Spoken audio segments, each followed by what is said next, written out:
It is the 10th day of April 2023, and you're just in time for another edition of News Tonight. We have so much lined up for you in our bulletin tonight, but first, the highlights.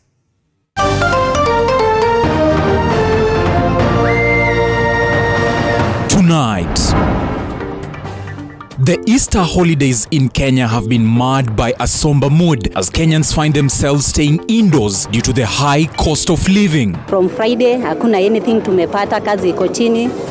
Wakristo wamejifungia kwa manyumba watokezei. Leaving very little to smile about. Daring bandits stage another attack in 2 villages in Samburu County and kill 2 people.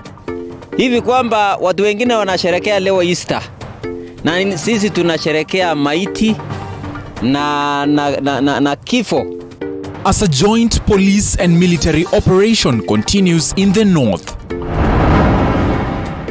Tonight we highlight the unwavering resilience of parents who go above and beyond to care for their differently abled young ones. Those children will no longer be hidden or will no longer be seen as a burden. So I would say it's a good program. Overcoming challenges that may seem insurmountable.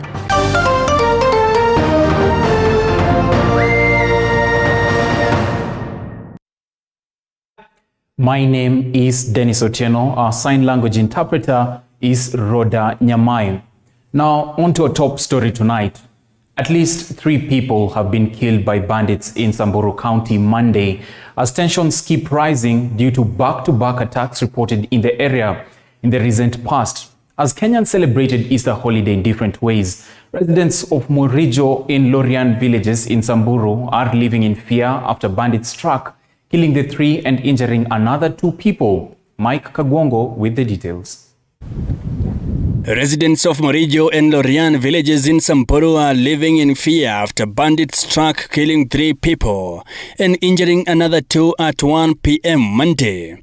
Easter holidays here turned to a sad Monday after 1 person was shot dead at Morijo, while 2 were killed at Lorian villages. Hivi kwamba watu wengine wanasherekea leo Easter na sisi tunasherekea maiti na kifo. Residents now saying that the fight against banditry appears far from over if the recent criminal activities in the volatile region are anything to go by. The bandits were able to maneuver through the heavy security presence in the region, consisting of officers drawn from Kenya Defence Forces KDF and the National Police Service NPS. Nataka kusema kwamba tumepoteza watu wengi tangu operation tangaswe. Na sijui ni kama operation imekuwa operation na kuja kutangaza maiti katika nchi ya Samburu na vitongoji vyake. Sisi naona sijawahi kuona maneno kama hii. Sababu sasa sisi ni kupotesha watu. Operation hii imepotesha watu zaidi hata bila alikuwa hatuna silaha. Residents say in the recent past, bandits have been launching simultaneous attacks in different regions to outsmart security officers. This in the end thins out the security presence in the regions, making it possible for the bandits to steal livestock. Afadhali serikali ya operation iende, jeshi iende, askari wote warudi. Ili tujulinde, maana hata mbele kabla hawajakuja hatakuwa na kifo kama hii. Hatakuwa tunakufa kila siku. Watoto wamehangaika, kina mama wamehangaika, wazee wamehangaika. Serikali hatuoni ile kitu ambao natufanyia. The raids continue to intensify despite the government's effort to quell the menace in Samburu, Turkana, West Pokot, Baringo and Elgeyo Marakwet counties. On Monday last week, the bandits in another daring move raided former National Assembly Speaker Francis Ole Kaparo's home, which is located near a police station. In the past 1 month, over 10 people have been killed and about 1,500 families displaced from their homes in Samburu West constituency, Samburu County. The bodies of the 3 have been moved to the Samburu County Hospital morgue. Elsewhere, the multi-agency teams undertaking a security operation including the Kenya Defence Force, General Service Unit and the Anti-Stock Theft Unit have taken over patrols at the war-torn Laminyosi area along the Kitale-Lodwar Highway in West Pokot County after 5 people were on Thursday last week killed by suspected bandits. Hivi majuzi ndo tulipoteza hapo watu 5, wamama wakiwa 2, wazee 3. Sisi melala jana, leo peke yake. Sinkisi akaingilia, lakini kwa siku ile ukimsema hakuna mwenye lilala hata siku moja hivi. Hata ukiangalia umeona vile anaongea, ukiangalia kina wale wengine wenye walikuwa mbeleni. Wanajua hii mdomo huwezi kusaidia, instead inaumiza watu. Inaumiza maendeleo, inaua. Uncertainty still remains at Laminyosi as villages remain deserted, businesses closed and hundreds who are displaced fleeing the area. Mike Kagwongo, TV 47. Quite an unfortunate way for residents of Samburu County to culminate their Easter celebration. So thank you, Mike Kagwongo, for that report. Now, Easter Monday, a significant day for Christians worldwide, is celebrated and observed as a public holiday in Kenya. Many Kenyans take this opportunity to spend quality time with their loved ones. However, during a spot check conducted by our reporter Amida Yakub in the country's capital, a low turnout was observed in social places as business activities continued in the lower parts of Nairobi. Monday, the Christian faithful took the day off to celebrate the resurrection of Jesus Christ, but in Kenya's capital it was a normal day for the better part of the day, with the city remaining deserted.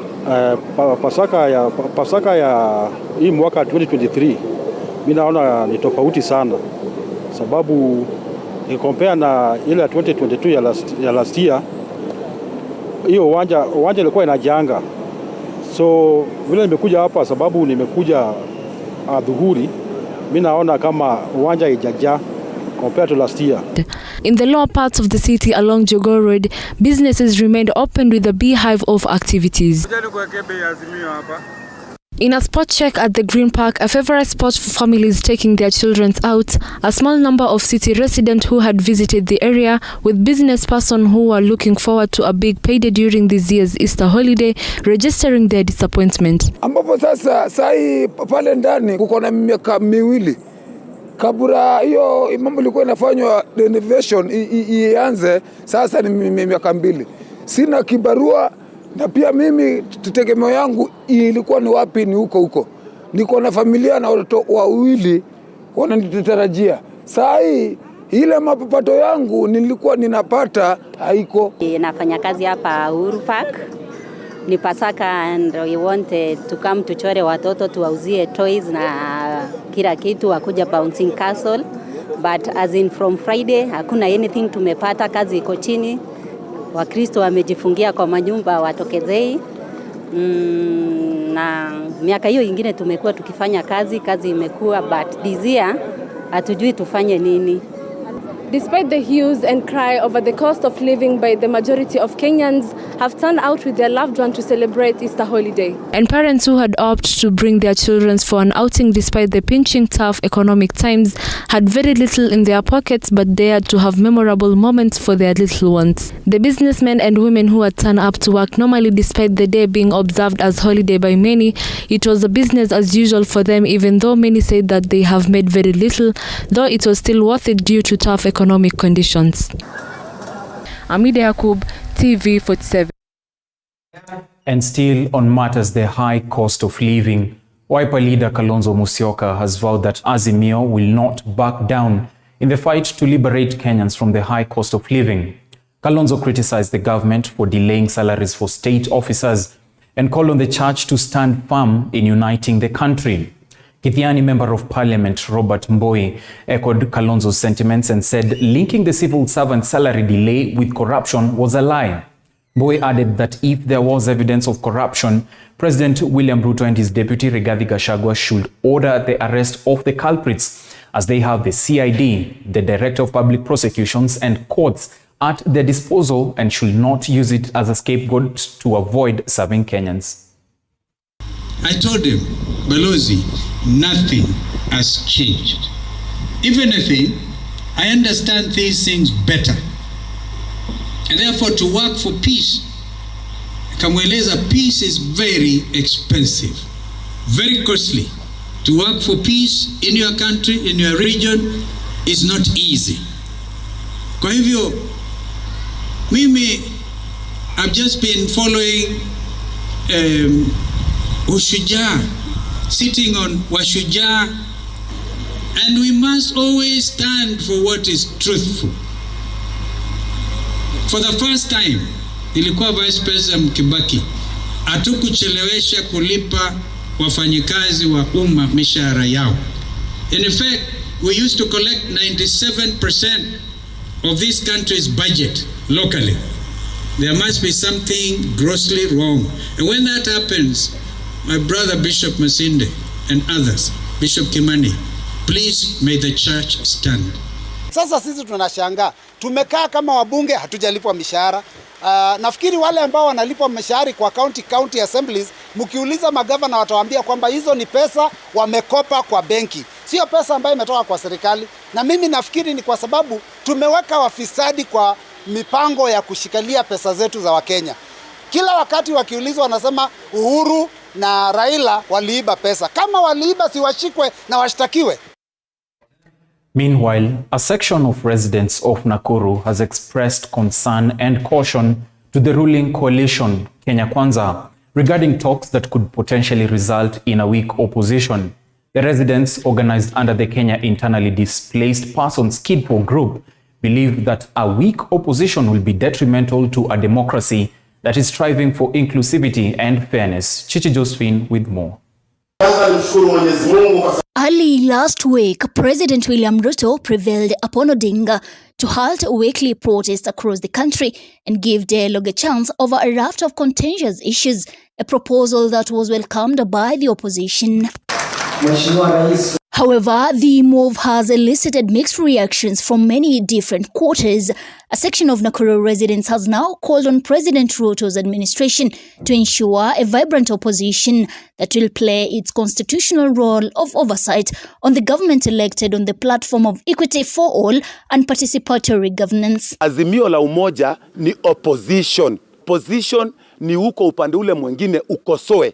Lakini kusema kuwa kuna mijadala inayohusiana na Kenya Kwanza pamoja na Azimio, hiyo ni kuua opposition ama kulemaza serikali iliyo mamlakani.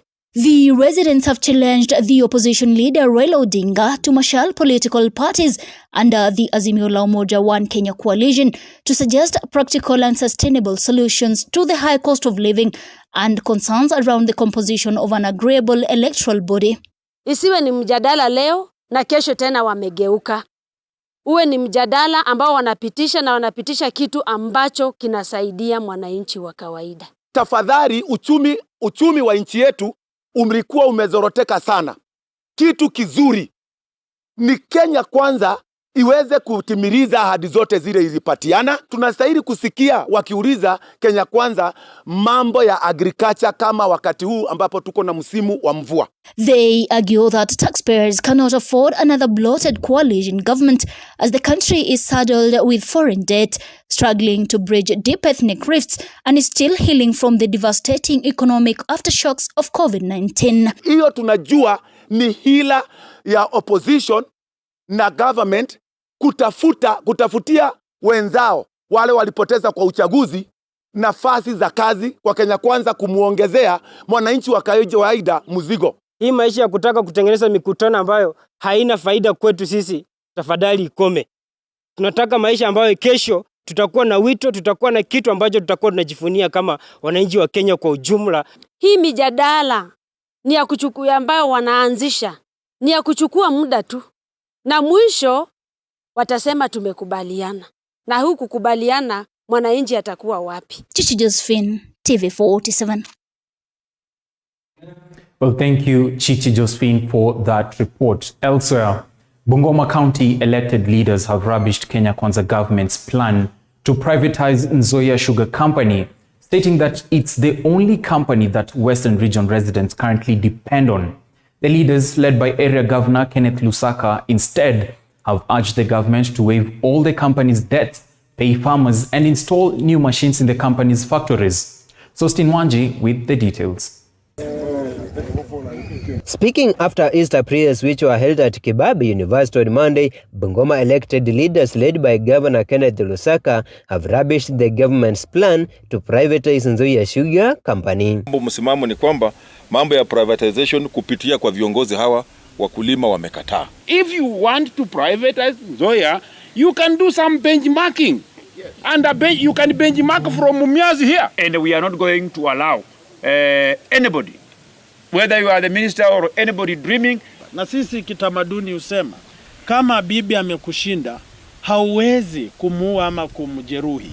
Unamrejesha kwa wenyewe. The leaders have urged the national government to streamline the millers management to waive the debts, install new machines and clear farmers' debts. Tupewe mashini mpya, walete MD substantive na wakulima walipwe, alafu Nzoia ifanye kazi, kwa sababu Nzoia ndio kiwanda pekee ambacho tuko nacho tunachokivunia kama kaunti ya Bungoma. The government of Kenya must provide enough budgetary provisions to provide new machines for Nzoia Sugar, and before that is done, the government of Kenya, we will be asking it to write off all the debts. Tutataka kubadilisha mfumo wa ushuru unaotozwa sukari inayoagizwa kutoka nje, tukiangazia ushuru ambao viwanda vyetu vya humu nchini vinatozwa. They have trashed the sugar task force bill that was introduced by the former regime under President Uhuru Kenyatta, further condemning other leaders over sugarcane problems in the country. We are in the sugar problem that is bedeviling Nzoia. It's because of how you ran this country. There is a lot of promises you made to Nzoia which was never fulfilled. The leader's stand was echoed by Kenny farmers and church leaders who reiterated that the Western region citizens are facing economic hardships due to the fall of sugar companies. You know, the government moved farmers, moved the people, the locals who are moved away, to pave way for this factory to assist our people. That is the indigenous people. And we are extremely happy that the leadership of Bungoma County has come out clear and loud enough to say no to privatization. Kiwe mikononi mwa wananchi wenyewe ili wapate nafasi ya ujira. Wanji Sostin, TV47, Bungoma. Very pertinent issues being raised over the privatization of Nzoia Sugar Company as put in that story by Sostin Wanji. But moving on, two factions clashed in Umoja Estate, Nairobi County today over new stalls that were erected along Manyanja Road by a private developer. One section of the group claimed that the developer had constructed the stalls along a public road, causing traffic congestion and blocking the drainage system that serves the residents of Umoja and Donholm Estate. The situation escalated to running battles, destruction and looting of property, prompting police intervention to calm the situation. Muige William was on the scene and provides further details. Manyanja Road leading to Umoja Estate turned into a battleground on Monday as two rivals groups clashed over newly constructed stalls. The situation quickly escalated into running battles as the contested construction was set ablaze by unknown perpetrators, reducing more than 10 stalls to ashes and destroying property of unknown value. The two rival groups barricaded roads using burning tires and stones as all hell broke loose, with a section of residents following the dramatic events from the rooftops of their residence. After hours of confrontation, it took the intervention of police officers to calm the situation, which was quickly escalating towards a fierce confrontation. Mkondo wa mawe, mkondo wa kuchoma tire, mkondo wa kufunga barabara, mkondo wa kuumizana havisaidii chochote. Haitakusaidia, haitawasaidia.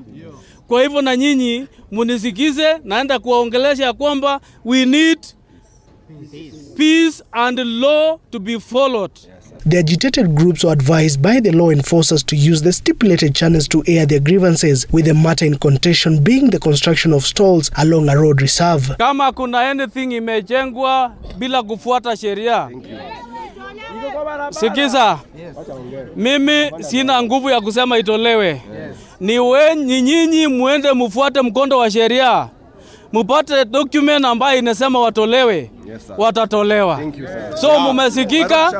Sauti yenu imesikika? Naomba amani.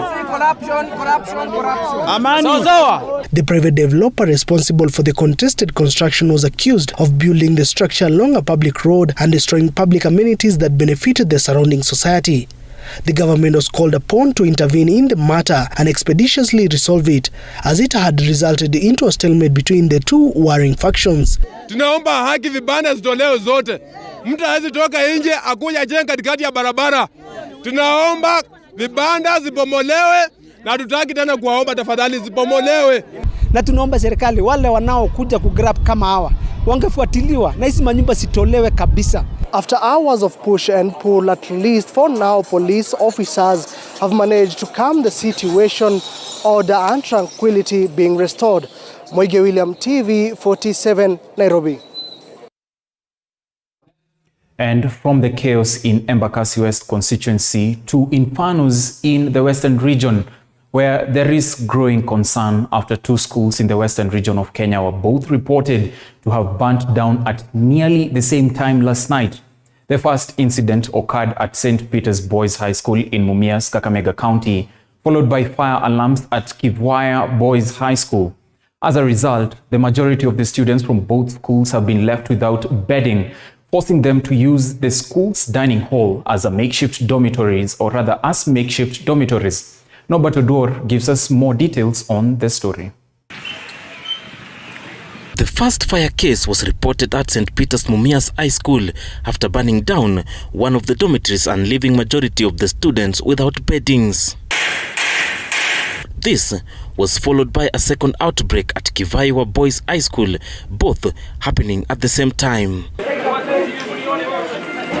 County Director of Education Dickson Ogonya, who was saddened by the unfortunate event, warned the students who were indiscipline, further assuring the public that the school management will do everything within its power to bring the culprits to book. I also want to be very candid on this. If there's anyone amongst you here who feels that you don't like this school, tell your parents to get you out. Yes. Or you leave. Yes. Don't ban so that the rest live with you. Just leave. You came here alone and leave alone. This is not the first time that St. Peter's Mumias High School has been affected by fire, and parents are worried as this is the third time. They are now calling on for swift action to be taken to prevent such occurrences from happening again. Na tukiangalia kwa hizi dormitory, tunaona kama kuna CCTVs. Na tuko na uhakika kwa kwamba wakati tuliingia kwa hii shule tuliambiwa security iko. Hidi mara 3 kuchoma. Na kuna inside job watu wa village hapa wana collide na watoto hapa kuchoma shule. Local leaders, including Kakamega Deputy Governor Ayub Savula and County Women Representative Elsie Mohanda, have called for those involved in the fire outbreaks to be arrested and tried in court. We want to take action now. Whoever is involved, starting from if a teacher is involved, shauri yake. Kama if a student is involved, shauri yake. If he is a board member, shauri yake. Spare the road, spoil the child. Hatuta spare road. Wale wameshikwa mpaka kotini. Direct.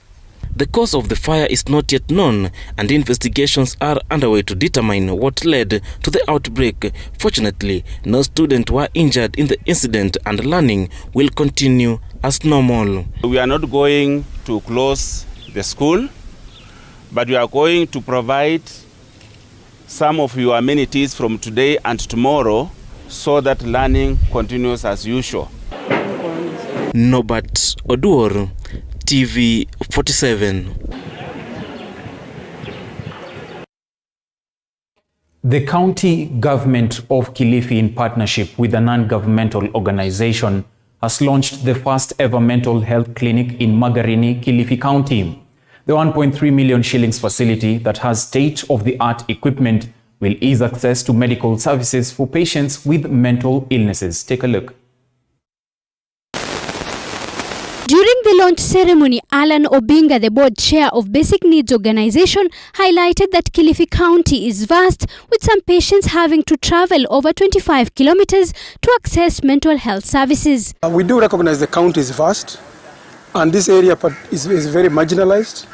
The distance, the walking distance for mental health services is more than 25 kilometers.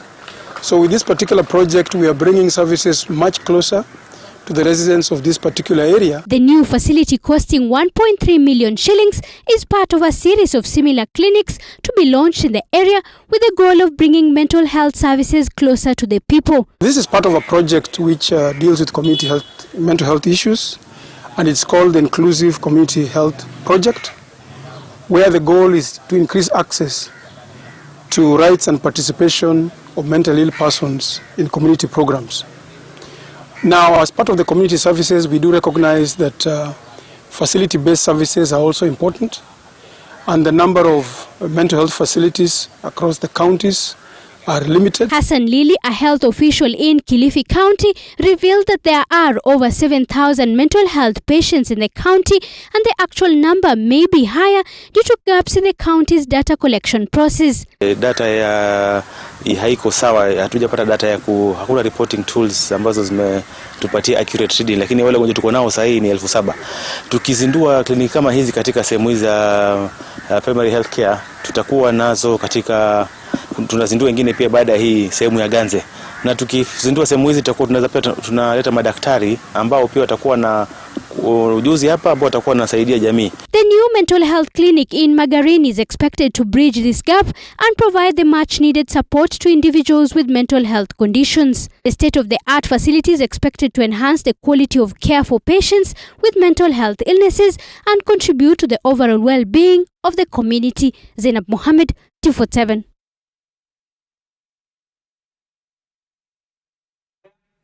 And still on matters health, Bomet County government has received 12,000 doses of rabies and 20,000 doses of anthrax following the recent rampant reported cases of the diseases in the county. This is according to Bomet Governor Professor Hilary Barchok, who says a vaccination exercise will be done jointly by the county government of Bomet and the Kenya Red Cross Society Bomet branch.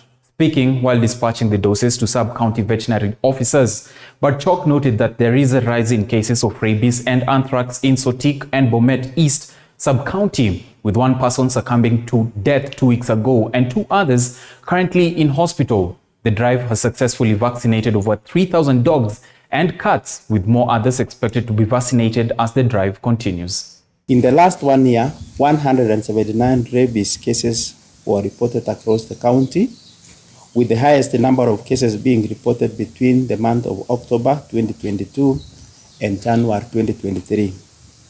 The most recent cases were reported last Friday, that is on 7th April 2023, where a suspected rabid dog was reported to have eaten a sheep in Motirate, Kipsonoi ward, and one person in Jeboin, Longisa ward, who is undergoing post-exposure treatment at Longisa Referral Hospital. This morning, a stray dog ambushed 2 puppies in Longisa town and disappeared into a known destination. Rabies being of public health concern, one middle-aged man from Kuberes ward, Bomet East sub-county, succumbed to rabies 2 weeks ago. A total of 3,250 human cases have been vaccinated in the past 1 year. These include dog bites and handlers of rabies cases. Now, internally displaced persons living in West Pokot County are now calling on the government to move with speed and rescue them, since they are unable to provide for themselves and their families. Speaking to TV47, they said hunger, heavy rains and floods that have led to destruction of their houses are now exposing them to the dangers like contracting waterborne diseases. The group, which relocated to the area in 2007 from different parts of the country due to post-election violence, now claims that it has been sidelined by locals and even area leaders.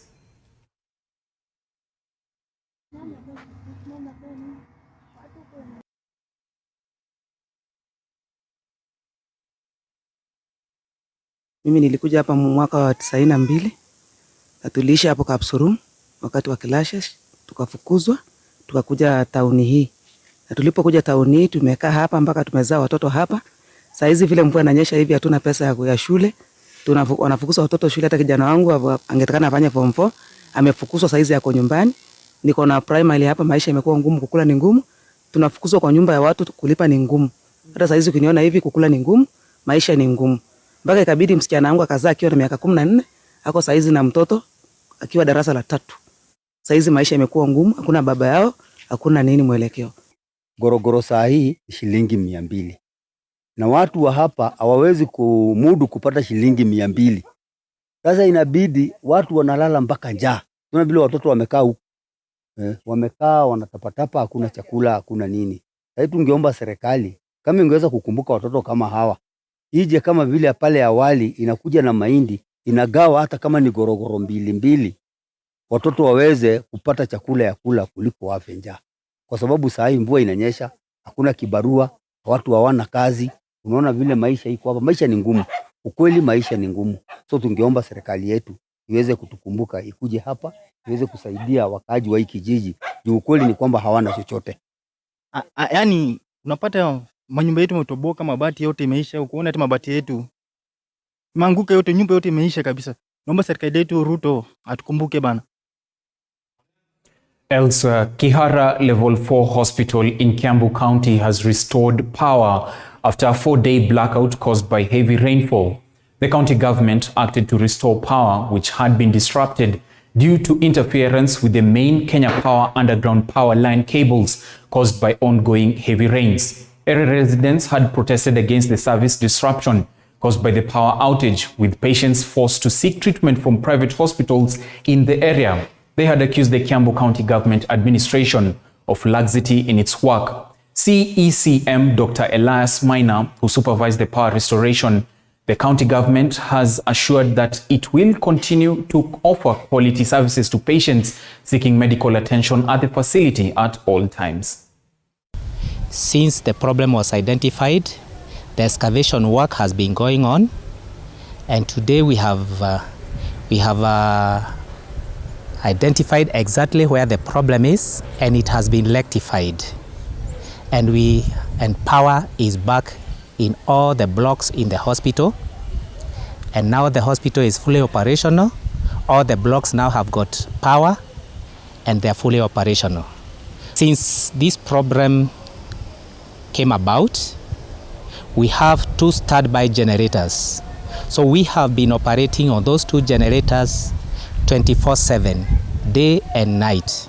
So we have been having the generator working as we waited for this problem to be rectified.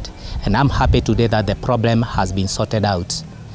Stores are well stocked with the medicines, with supplies, non-farms and pharmaceuticals. Even for the laboratory, they are very well stocked. And this hospital is ready to take care of the patients who seek medical treatment from this facility. And on that note, we do a short break, but don't go too far. We'll be right back with more news.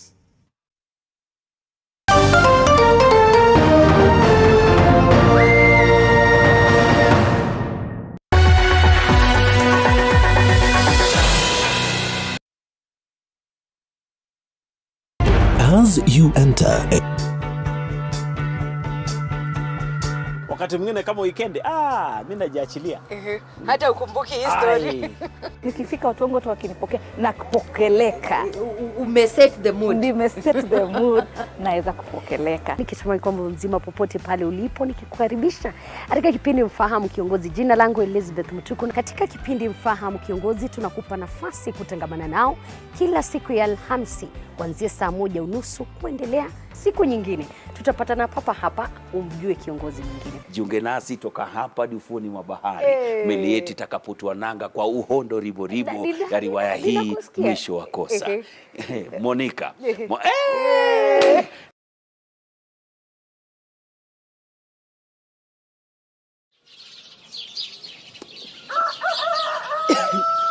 It's early morning in Maralal. Start your morning informed, educated, entertained, and above all, know your country. From the beautiful plains of Samburu County to the skyscrapers of Nairobi, Morning Cafe certainly got you covered. Indeed, a beautiful place to watch and certainly a moment of understanding and knowing your country. Indeed, to the remotest parts of every county. Join me, Linda Alela, every weekday from 6 a.m. to 9:30 a.m.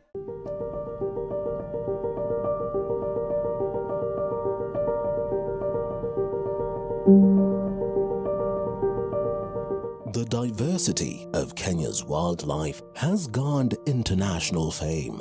This is pellets that we give to the tourists, the giraffes. We ration because we don't want the giraffes to eat too much of this. We want them to have more of the natural browse. We may not always get the opportunity to go out to see the wildlife, but you'll never miss the opportunity to see it from the comfort of your couch. This is home to animals that have been found out there either injured, abandoned, or confiscated from people who are holding them illegally. Only on TV47 Wildlife, every Sunday at 7:30 p.m.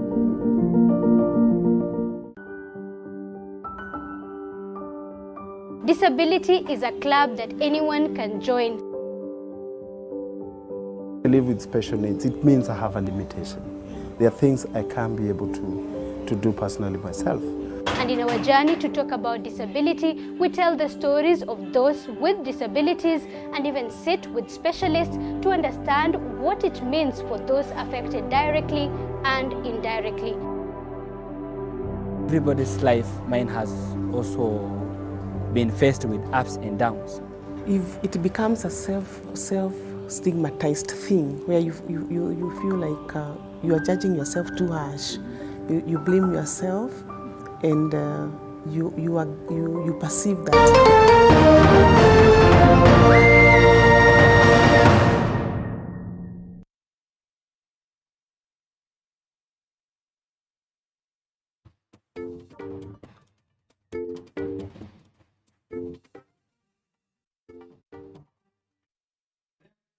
Welcome back. Thank you for staying with us. Now let's continue with the powerful story of persons living with disability.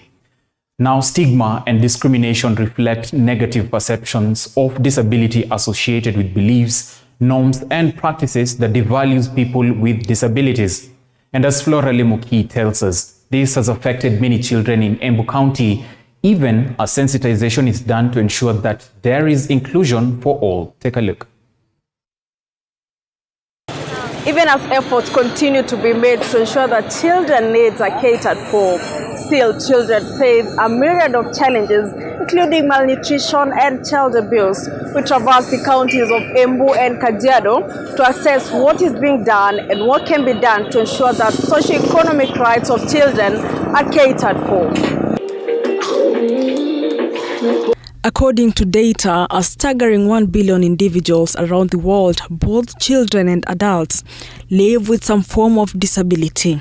Whether it is a condition acquired later in life or present since birth, disabilities impact a significant portion of the global population, with nearly 240 million of those affected being children. That our children who are living with disabilities are able to access the services available.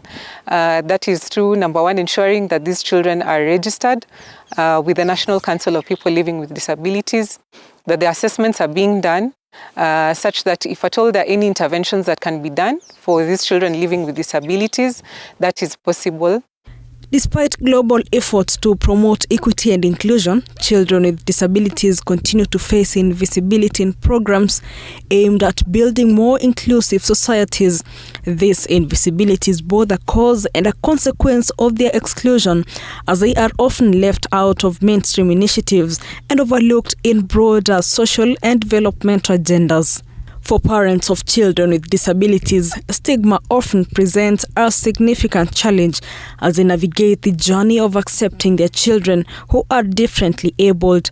Despite the notable strides that have been made to accommodate these children, there still remains a major gap towards achieving 100% inclusion for these children. Sasa mimi kuna mama wameficha watoto wao, hawajajiamulia ye kuitikia hiyo mwito, unakuta wameficha watoto kwa manyumba yao. Kuna watu walikuanga ati wana mistreat watoto. Mimi kama mtoto na ni mtoto mwenye nimezaa mimi na mistreat. Taki kumuona na muongeleshea vibaya lakini unjachukua jukumu wewe kama mzazi kujua ni nini kinaendelea na huyo mtoto. Kwa hivyo wakati hiyo masomo iliingia, sasa watu wamechange kwa hii eneo. Our journey to some parts of Embu County leads to several households of parents who are doing their utmost best to break the bias among their children with disabilities. In Siakago Sub-County, Caroline McKenna's unwavering determination to take care of her child with cerebral palsy has been a testament to a mother's unconditional love and resilience. Caroline's child was born with cerebral palsy, a condition that occurred as a result of prolonged labor, and Caroline has faced numerous challenges in her journey to ensure her child's health and well-being. Nilideliver mtoto akulia. It is at this moment that Caroline knew her child was not okay. For the past 14 years, Caroline has overcome countless obstacles, including financial constraints and frequent trips to the hospital to provide the best possible care for her child. 3 months after the birth of her child, Caroline realized that her child had ankyloglossia, commonly known as tongue tie, a condition in which an unusually short, thick or tight band of tissue tethers the bottom of the tongue's tip to the floor of the mouth. This led to a child having difficulties in breastfeeding. Mtoto wangu ako ulimi imeshikana hapa, ajui kunyonya vizuri. Nikamwambia nimeelezewa na mama mwenzangu. Sasa si daktari wakaona tu ako na tongue tie. Sasa nikafuata makliniki. Sasa alafu mtoto akakuja akatengenezwa hiyo tongue tie. Nikafuatia mtoto tena alikuwa na sinuses. Alikuwa na sinuses pia yenyewe. Alikuwa akibreathe vile alikuwa ana breathe, alikuwa anangorota. Hii ni quinion na umbilical. Alikuwa nazo right and left. Alikuwa nazo. Akaenda alifanywa operation pia yenyewe. Sasa na tena katikati ya miguu alifanywa operation katikati ya miguu hapa na alifanywa na watu wa Kijambe. And through sensitization by Save the Children Kenya on positive parenting, many of the parents in these remote areas have been able to come out as champions of children with different disabilities. The county has embarked in strengthening community-level health promotion interventions towards increasing demand for health services from the target beneficiaries through utilization of mother-to-mother support groups to create awareness. Ukificha mtoto, serikali hautajua kama uko na mtoto. Na watu ndio ukitokelezea kwa watu ndio utajua kuna watoto wako na disability na tena nawaambia disability is not ability. Unaweza kuwa unaona uko na mtoto ako na ulemavu na watu mchukia, lakini Mungu anapenda watu ambao wako na ulemavu. Na tena unaweza kuta huyo mtoto vile unamtunza na unakaa na yeye na upendo. Ukikaa na yeye na upendo na unamonyesha kama ni mtoto, unamonyesha huyu mtoto uko naye, unaweza mtunza kama watoto wengine na unampenda. The people of Dhawa have gained on positive parenting,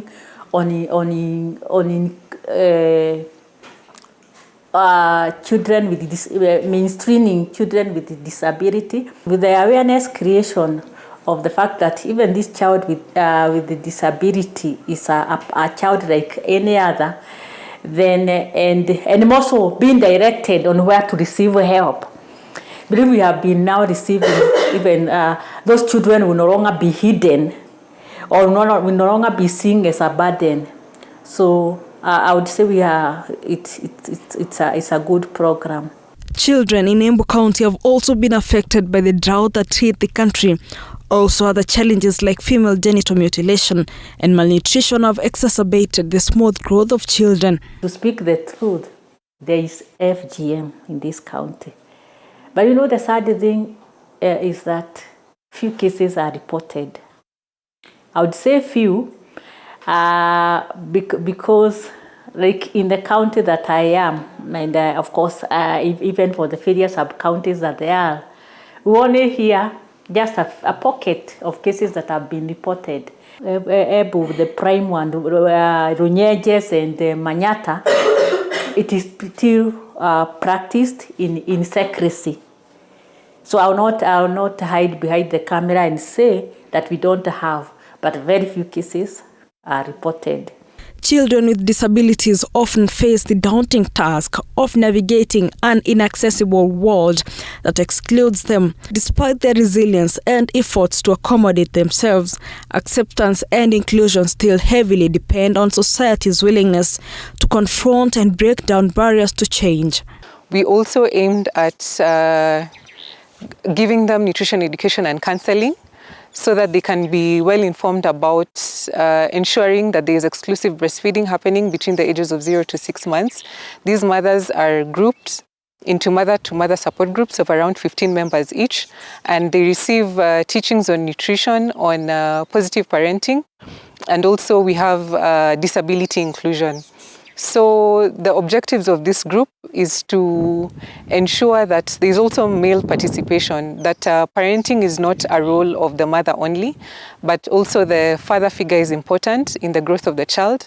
Na tuseme hii hali ya kuwasomesha imepunguza malnutrition kwa maboma kwa hali ya juu, kwa sababu kulingana na vile program yuko tuna community health volunteers ambao wanatembea kwa kila mboma ambayo iko na mtoto ambaye ako chini ya miaka 2, wakiangalia hali ya huyo mtoto, wakipima afya yake na kumtuma hospitali kama ako na shida yoyote.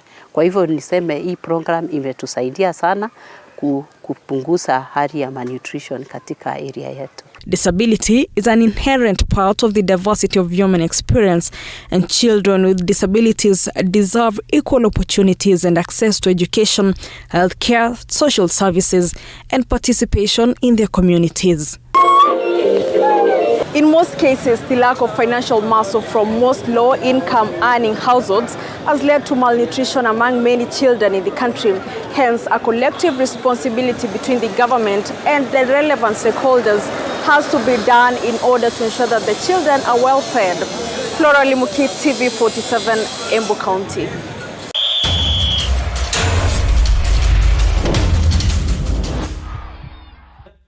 Now it's time to take a look at the sports news.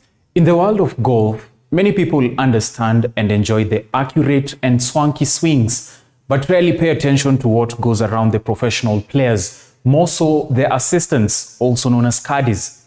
The caddies are the guys who push around the golf club bags or drive the golf cart, as they help the players with most of the baggage on the golf course. Our reporter Duncan Mutua had a conversation with some caddies in a bid to understand their integral role in the sport of golf, the profession's perks and drawbacks, and prepared the following story. In the world of golf, names like Tiger Woods, Justin Thomas, Rory McIlroy, and Jon Rahm are well known. But few are aware of crucial role that caddies like John LaCava, who currently caddies for Tiger Woods, and Jim Mackey, who has been Phil Mickelson's long-time caddy, play in the success of these golfers. In fact, Mackey was inducted into the Hall of Fame in 2017 for his contribution as a caddy. They are really on the spotlight, or they are never on the spotlight. And many people don't know the work of caddies in the golfing world. Rather than just carrying the bag, or let me say the golf bag, there is more. On my mission to learn more about work of caddies beyond just carrying golf bags, I sat down with Peter Batia, who has been a caddy for 26 years. You can say a caddy is there to help the player. One, to carry his bag, to wash the ball, to watch the ball and wash the ball. And of course, read the greens, read the weed. And sometimes you are asked to select a club for the player. But just like any other job, being a caddy comes with its challenges. There are those days when there are no jobs. Like Mondays, there are no big jobs. When it rains, and it rains heavy downpour for like continuously like a week or two, this golf course and any other golf course will be closed. Therefore, you not have work. So, and because you are used to earning your money on daily basis and through the person, or the player, through the player himself, because the player will pay you directly after you finish, you give your service. Then there will be no players coming to play. That's another challenge. The other challenge is about when you cannot be able to see properly, maybe because of old age, and sometimes you cannot be able to walk, so you'll not be able to do this job properly. And of course, the other challenges are somebody tells you we are going to play tomorrow at 1 o'clock or at 12:30. Then you wait for that person. You wait, 12:30 comes, but that person doesn't show up. And if, for example, says it's 1 o'clock or 1:15, you know, the starting time closes at 1:30. So at around 1:50, you only have 15 minutes time to get another player to go for you to work that day. Despite the challenges, Batia's passion for caddying shines through as he continues to provide valuable support to the golfers on the course. Caddies are paid an average of $12 a day, which is below average wage in Kenya. It can be tough to make a living on such low wages, but he urges that caddying is still better than many casual jobs in the world. It's a very nice, such a nice job, because if you compare, let me just say this, if you compare caddying with kazi ya mjengo, you cannot compare the two. You cannot compare kazi ya mjengo na hii kazi ya caddy. With 26 years of experience, Batia has some advice for the newcomers in the caddying world. I would tell them that, of course, the times you are living in, caddying is a job. Caddying is a job. If you only stay away, the little money you are making, you don't misuse it. The things I've talked about, start savings. You pay for your NHIF. You also do some, as much as you are caddying here or any other club, try and open up another hustle, we are saying, yeah? Try and open another small job out there. Like you can start selling mutumba, you can open up a small kinyozi, a small butchery where you can sell goat meat and mituras and soup and all that. Once this place is closed because of flooding, and maybe you have been suspended because of ABC, you have something else you are doing out there. So, the next time you see a golf on the course, remember the important role that the caddies like Peter Mbatia play in their success. Duncan Mutua, TV 47 Sports.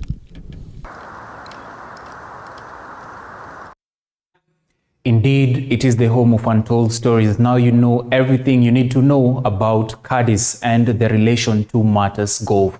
Thank you, Duncan Mutua, for that report.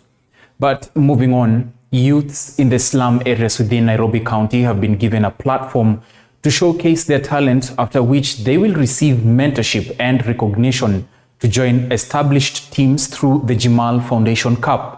The foundation that was initiated a month ago saw Huruma and Dandora soccer teams receive checks of 100,000 shillings and 70,000 shillings, as well as 50,000 shillings after the tournament to help them grow their talent. According to the Jimal Foundation founder, Jimal Ibrahim, they are looking to provide an opportunity to every talented and underprivileged youth in the slum areas in Nairobi to hone their skills and make a living through sports. Jimal added that they intend to plant trees in various sports grounds across the county, as he called on stakeholders to come on board and support the youth in sports. Kuna changamoto nyingi sana kwa ghetto. So Jimal Foundation inakuja kusimamia a lot of things. Alafu kiangalia vizuri, hata hizi matimu zenye unaangalia Premier League, unaangalia matimu mingi zenye watu wanachezea Harambee Stars, kuna talent nyingi sana zinazo zimefichwa kwa mtaa, lakini hazijanachwa. But I can promise you this time round, tutajaribu kunurture the talents zenye ziko kwa slums, na tutajaribu kukuza football in this slums area. Kukuza mtaa football ama kukuza any talent, any big